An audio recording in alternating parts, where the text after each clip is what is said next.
You are married to a woman who is not Christian. In her Wikipedia, she still calls herself Hindu. My wife did not grow up Christian. I think it's fair to say that she grew up in a Hindu family. We decided to raise our kids Christian. Do I hope eventually that she is somehow moved by the same thing that I was moved in by church? Yeah, I honestly do wish that.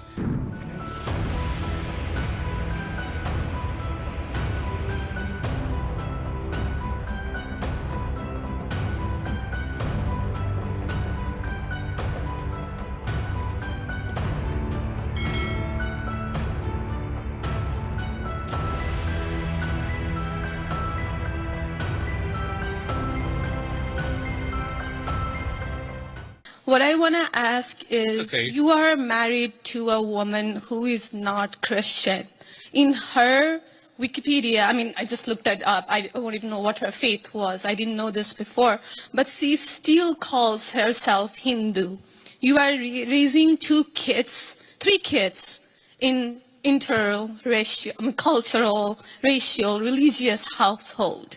How are you maintaining or how are you teaching your kids not to keep your religion ahead of their mother's religion? Or how are you teaching them that your kind, their dad kind, who got here just few years or few decades ago, is different or is better than your mom's kind, who got here just a generation before? How are you balancing that? And when you talk about too many immigrants here, when did you guys decide that number? Why did you sell us a dream? You made us spend our youth, our wealth in this country and gave us a dream. You don't owe us anything. We have worked hard for it. Then how can you as a vice president stand there and say that we have too many of them now and we are going to take them out to people who are here rightfully so?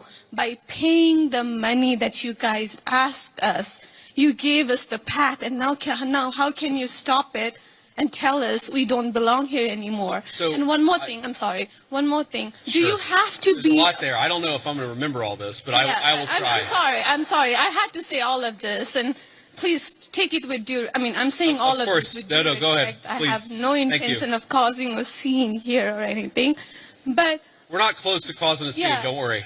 But we talked about Christianity, all of this. I'm not even Christian, and I'm here standing to show support. Why are we making Christianity one of the major things that you have to have in common to be one of you guys, to show that I love America just as much as you do?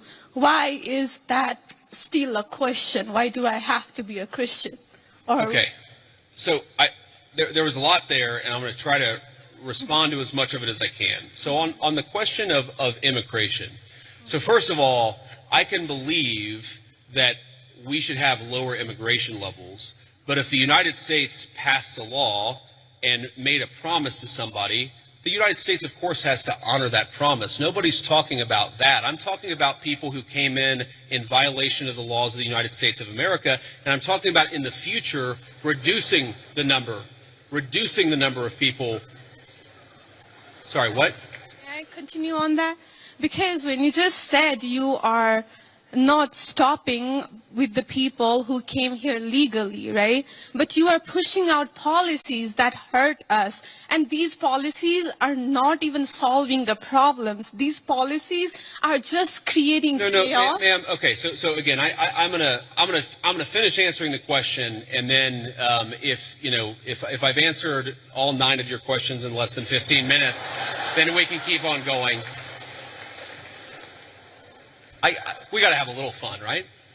So here's the thing. I can believe that the United States should lower its levels of immigration in the future, while also respecting that there are people who have come here through lawful immigration pathways that have contributed to the country.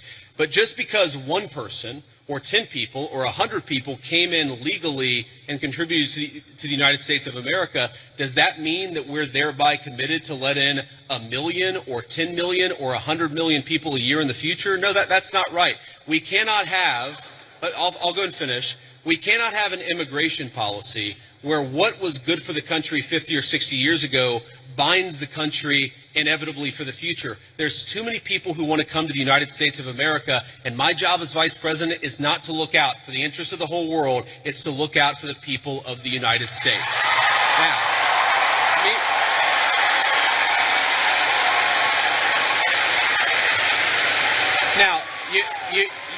you asked a personal question about our interfaith household.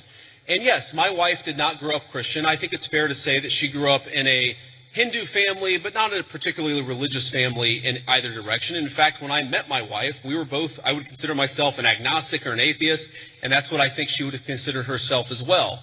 You know, everybody has to come to their own arrangement here. The way that we've come to our arrangement is she's my best friend. We talk to each other about this stuff. So we decided to raise our kids Christian. Our two oldest kids who go to school, they go to a Christian school.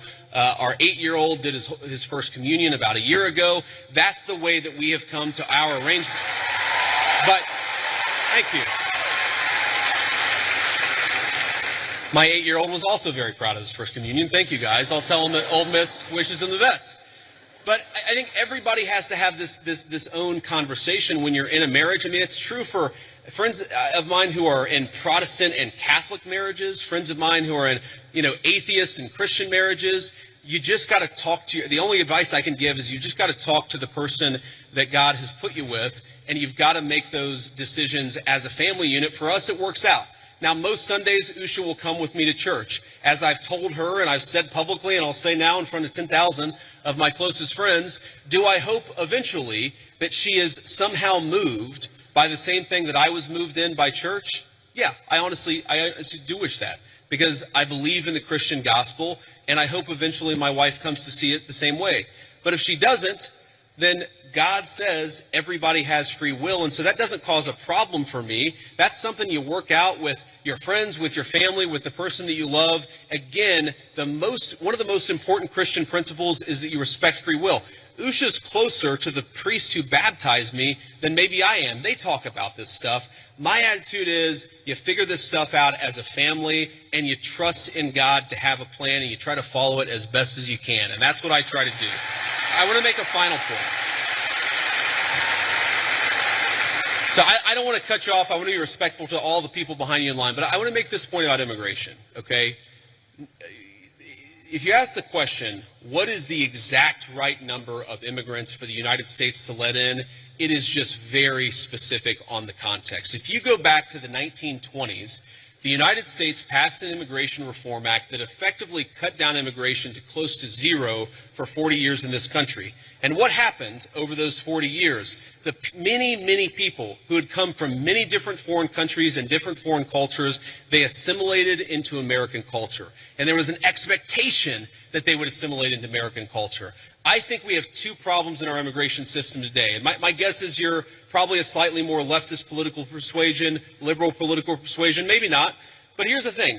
I remember back in my establishment GOP days when I was still very early getting involved in Republican politics, I remember a conservative think tank person who told me that one of the reasons why immigration was really good is that if you had enough diversity in a country, people would mistrust each other and they wouldn't join labor unions.